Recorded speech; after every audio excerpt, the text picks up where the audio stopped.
about what the atmosphere is like where you are in Kabul right now?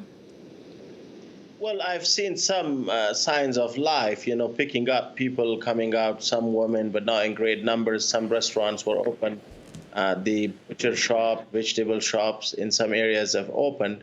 But this is not the Kabul, my city with traffic jams and the hustle and bustle of life. So obviously, people are still waiting before they can come out. What we also heard from the Taliban, that they had arrested certain people, we're not sure who they are, in a Twitter announcement, who are going around the homes of former officials and members of parliament and picking up their guns and vehicles. So we'll have to wait and hear more from the Taliban.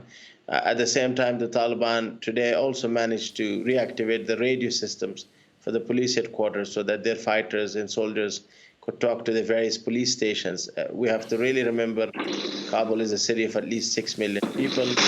Massive investments have been made here, and there's serious concern among the residents as well as the private sector about the chaos and looting. At the same time, we are still waiting to hear more from the Taliban exactly what sort of a government we might be looking at. The formation of a new government, who could be leading it. Those are the details that we're waiting for. Bilal, we're hearing some noise behind you where you are. We hope everything's all right where you are in that part of the capital. It's worth saying that the Taliban, at least publicly, are saying they want a peaceful transition of power. In terms of that new Taliban government, do we understand what it's going to look like? What's happening in terms of the formation of a Taliban government?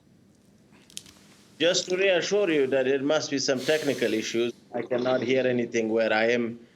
So I'm all fine, but we'll have to wait and hear more from the Taliban on that, on the formation of a new government. At the moment, there's very, very little information available to us. All right, Bilal Sarwary for us there in Kabul. Thanks very much indeed for your reporting.